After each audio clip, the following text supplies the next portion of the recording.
The palace was filled with tears the day Princess Adeshewa packed a few of her belongings from her royal dynasty and set out to the land of the unknown. The king, her father, watched her helplessly with pity, as he could do little or nothing about the oracle's declaration. Her mother, Queen Ewatomi, and the palace maid wept profusely with her.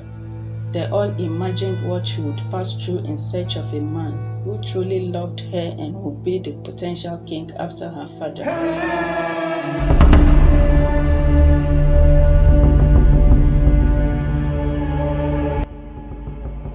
In the grand kingdom of Obadara, there lived a beautiful and wise princess named Adeshewa. Her father, King Adekomi, was a kind-hearted and wealthy ruler, loved by his subjects.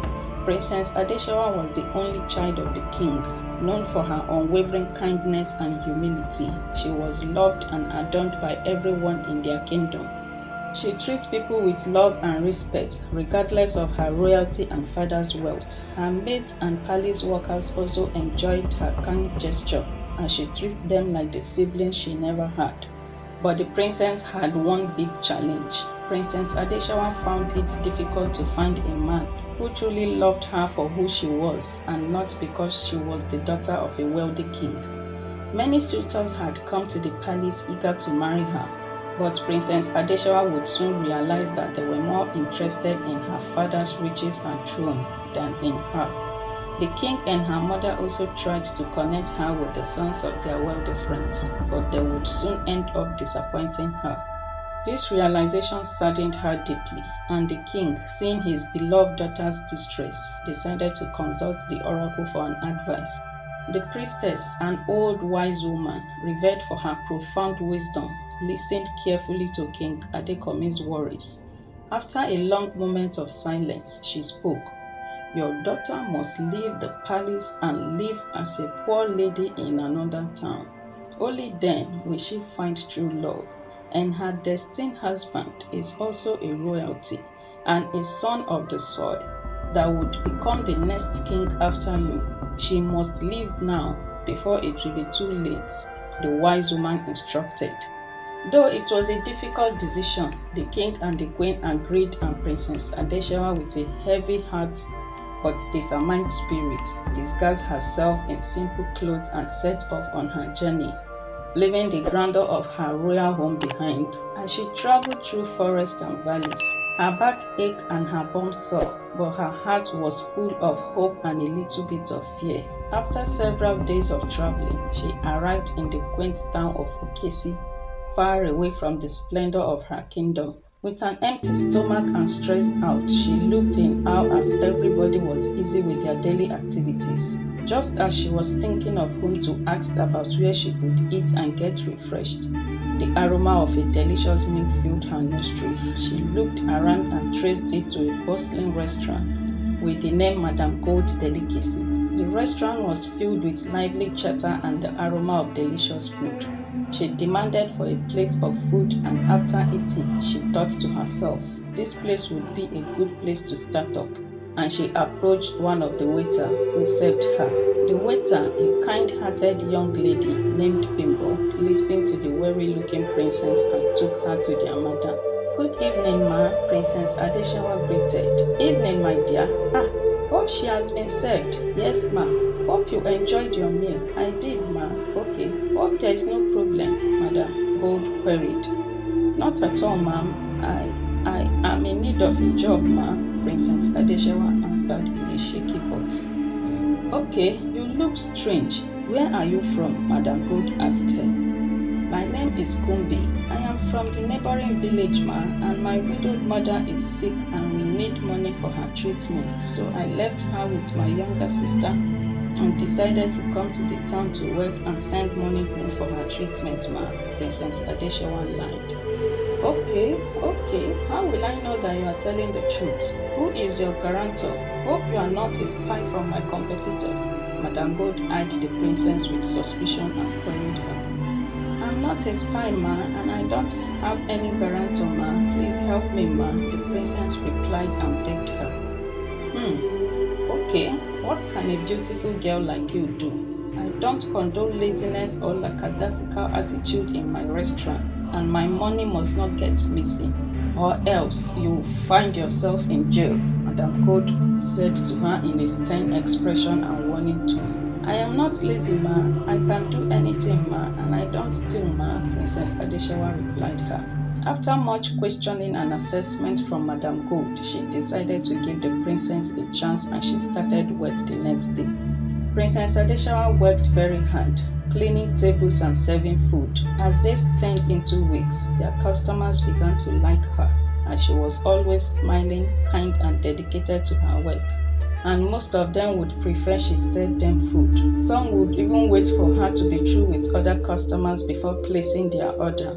Madam Gold also liked her very much because of her hard work and the way she treats her customers, and how she had gained more customers and make more profits since the princess started working in her restaurant.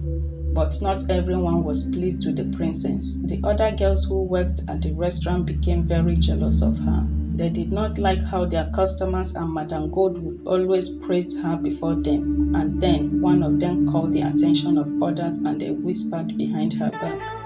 Have you girls seen what is happening in this restaurant? Kumbi here, Kumbi there, as if she's the only one in this big restaurant, she said to them. The village girl of yesterday, she has won the heart of all our customers and Madam Gold over, another girl whispered. This is not ordinary. She is using something. We must act fast before Madam Gold will ask us to leave her restaurant and employ Kumbi's village people, the third girl added. And they came up with a nasty plan to tarnish her reputation. One day, while Princess Adeshewa was busy working, the jealous girls took some money from Madam Gold's office and hid it in Princess Adeshewa's bag. When Madam Gold could not find her money, one of the girls quickly said she saw Princess Adeshewa sneaking out of Madam Gold's office with something, but she was not sure of what it was. What? And you did not bother to find out, Madam Gold exclaimed and shouted at her. All of you will pay dearly for this. You know I don't joke with my money, she said and walked out of her office angrily and called all her workers together in the presence of her customers. Where is the meat seller money that I kept in my office? She asked them, her expression stern, and they all kept quiet and looked at each other with surprise, responding with a nod. Am I talking to deaf and dumb? Where is my money? Madam Gold shouted at them in a harsh tone. I don't know, ma'am. I did not take any money, ma'am. They all began to speak one after the other. Okay, so my money had developed wings, right? Where is my phone? Let me call the cops on all of you, she threatened them. And the jealous girls pointed at Princess Adeshewa and accused her of being the thief. Another girl added that she saw her stealing meat from the pot last week, and everyone looked at the princess with shock and disappointment. Tears filled Princess Adeshewa's eyes as she tried to explain that she had not stolen anything. They demanded to search everybody's bag and truly found the money wrapped in a black nylon inside Princess Adeshewa's bag. I said it, thief, Ole, they began to shout at the princess and called her names, making sure that they disgraced her before all the customers that were around. The princess cried the more, begging that she was innocent of their allegations, but the girls continued and even wanted to beat the princess up, and Madam Gold told everyone to be quiet. She took a deep breath and said, my instinct is telling me that Kumbi is innocent, and I don't believe she stole the money. She is too kind and honest to do such a thing, and I smell a foul play here. I will give Kumbi a second chance, but she will work in my house from now on. If I later found out the culprit, the person will suffer, she said to them all, and everybody was shocked and surprised at Madam Gold's decision, as they were expecting a rash action from her. Customers were happy and thanked Madam Gold for her wise decision, as they also believed that the princess was innocent, but the jealous girls were angry that their plan had failed. Princess Adeshewa was grateful to Madam Gold. She moved into Madam Gold's house and continued to work hard. One day, Madam Gold hosted a grand house party, inviting friends and acquaintances from near and far, and the house was filled with music, laughter, and clinking of glasses. Among the guests was a handsome young man named Bola who had recently returned from his travels abroad. Bola was immediately struck by Princess Adeshewa's beauty and humility. He approached her and they struck off a conversation that quickly turned into a deep friendship. Unfortunately, Madame Gold's daughter, Olawumi, noticed Bola's interest in the princess and became fiercely jealous. She had always admired him and hoped to win his affection. To sabotage Princess Adeshewa and frustrate her stay in their house, Olawumi began to mistreat the princess and overlabored her with house chores. She would make the princess wash both clean and dirty clothes and would deliberately pour water or juice on the floor and ask the princess to wash and mop it. But the princess bore her cruelty with patience and never thought of complaining to Madame Gold, who is kind to her and was not aware of all that was happening in her house. As the stress was becoming too overwhelming for the princess, she thought of returning back to her kingdom, but thank goodness for her humble upbringing. Despite her royalty and being the only child of a wealthy king, her mother, Queen Ewatomi, had taught her the value of hard work and perseverance. She told the princess that she might be the child of a wealthy king today. Nobody knows tomorrow. And so, amidst the darkness that threatens to consume her, Princess Adeshewa discovered a glimmer of hope, a flicker of courage that burned bright within her heart, refusing to be extinguished by the storm raging around her, drawing strength from her mother's teaching and resilience, choosing to focus on her mission according to the oracle's declaration. As this turned into weeks and months, Bola did not give up on the princess. He would wait patiently on the street close to Madame Gould's house to see when the princess would be sent on an errand, so he could walk her to and fro and use the opportunity to have a heart-to-heart conversation with her. One day, as the princess was returning from the market, she stumbled on Bola and he drove her with his cart down to Madame Gould's house. He helped the princess with her things and they bid farewell with a deep smile and he left. Olawumi was right at the window of her room, seeing all that was happening, and she ran to her mother's room, her heart pounding with anger and jealousy. Mother, have you seen what is happening right under your roof? What is it? Her mother responded with anticipation. Kumbi, or whatever she's called, have the guts to bring a man into this house, her voice echoing with anger. Where is the man and who is he? Her mother asked. It's Bola and he's gone, she responded.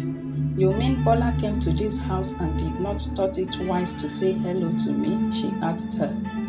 He did not enter, ma. He only dropped her at the gate, she responded. And where was she coming from? Her mother asked. From the market, she responded, and her mother hissed in relief and said, I told you severally to let Bola and his choice of a woman be, but you would not listen. But mother, he's supposed to be mine, Olawumi said. Her anger doubled. Says who? Her mother responded sternly. On whose side are you, mother? Olawumi demanded. On the side of peace. Let Bola and Kumbi be and let peace reign. I don't want to repeat myself on this matter again. Get me a glass of water. Her mother dismissed her with a message.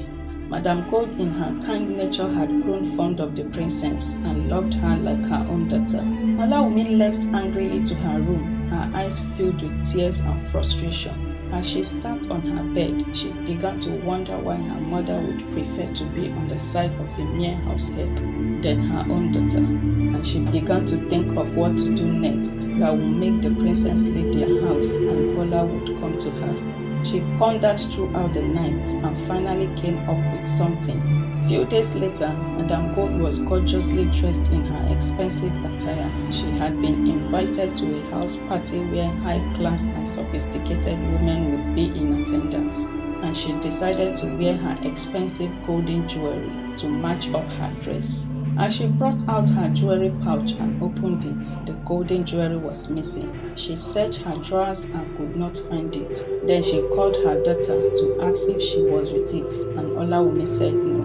She called upon the princess to ask about her golden jewelry, and the princess said she did not see any jewelry, and Olawumi said she is lying, that they should search her bag, and she was the one that cleaned her mother's room yesterday. As they searched the princess' bag, Madame Gold's breath caught in her throat. Her eyes blinked in disbelief, scarcely daring to comprehend what she was seeing. Her golden jewelry was right inside the princess' bag.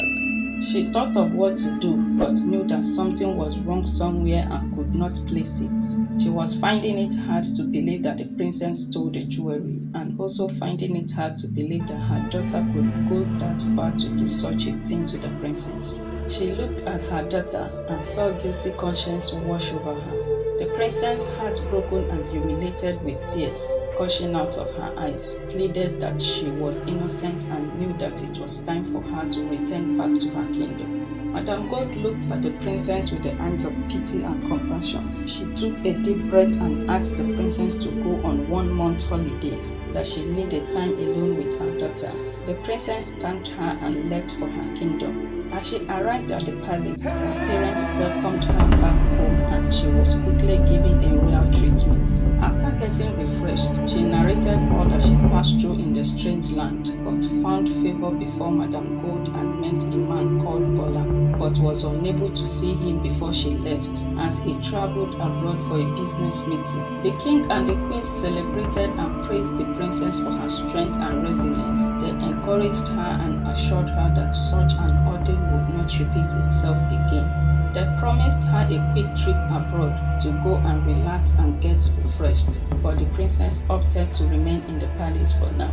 As Bola returned from his trip abroad, Olaomi told him that the princess stole her mother's jewelry and ran away. He could not shake the feeling that Princess Adeshewa was innocent. He decided to visit the neighboring village in search of the princess, hoping to find her and uncover the truth. He searched for days, asking everyone he met on the road, describing the princess, but no one seemed to know her. He returned to Okesi to focus on his mission in his hometown, hoping that if fate would have it, his path and the princess would cross again. Some months later, the king and the queen with the palace chiefs were having meeting, and one of the palace guard whispered to the king about some visitors at the gates. They ushered them in and they prostrated to greet the king. As they sat down, they began to make inquiry on how they can get a large plot of land for their hospital project, as they intend to build a big hospital with free medical checkup and treatment at an affordable rate for the villagers. This singular act of kindness gladdened the king and his chiefs, and they offered to grant their request. As they were still at the meeting, making more inquiries about the hospital project, the princess stepped into the palace and recognized a familiar face. She moved closer to be sure that it was not an imagination, and she called his name, Bola, and he turned to see who was calling him. As the voice sounded familiar but the face looked strange to him. The princess was gorgeously dressed in her royal apparel. Yes, it's me, Kumbi, at Madame Gold's house, but my name is Princess Adeshewa, the only child of King Adekomi of this humble kingdom, she proudly introduced herself. Bola became shocked, scarcely daring to believe that his heartthrob was actually a princess. He only liked her because she was kind, gentle, and hardworking. Princess Adeshewa also liked him because he treated her with respect and cared for her without knowing about her royal background. Everybody in the palace became astonished with what was happening. And then, one of the female chiefs called Iyalode looked at Bola very well and recognized him. Wait, is this not Adebola, the son of Ronke and Prince Ademola, the only son of late King Alao? She said, and Bola affirmed and introduced himself properly according to Iyalode's description. Bola was from a royal home. His father had long moved his families abroad, and they were living a simple life despite their royalty. People around them could hardly know that they were from a royal background. Princess Adeshewa was surprised and overjoyed to see him again. She explained her side of the story about the jewelry to Bola, and he was convinced of her honesty and purity. He professed his love for her, and she agreed. The king, recognizing his genuine love for the princess and remembering the priestess' declaration, accepted him at once, and they began to make plans for a grand wedding ceremony. They invited friends and family members from near and far, Madam Gold and her daughter came for the wedding. As they met the princess, Olaomi quickly knelt down to apologize to the princess, her heart heavy with remorse and regret for all that she did to the princess when she was with them. The princess told her that she had already forgiven her. Madam Gold also begged her and told the princess how she later found out what the jealous girls did from Bimbo, and she had sent them away and employed new girls. Princess Adeshawa accepted all their apologies and welcomed them warmly. And so Princess Adeshawa and Bola were married in a grand wedding ceremony attended by the entire kingdom, and they lived happily ever after. They proved that true love is found not in wealth or titles, but in kindness, honesty, and a genuine heart. As the king grew older and died, Princess Adeshawa and Bola both ruled Obadara kingdom with wisdom and compassion, ensuring that the kingdom flourished under their care. This story has so many moral lessons, but I'll stick to these ones. We should love and care for everyone around us, and we should not let jealousy or anger to overrule our hearts. I hope you enjoyed the story. Please do well to like, comment, share, and subscribe. Also turn on the notification bell so you could be notified when we drop another video. Thank you for watching. See you in the next one.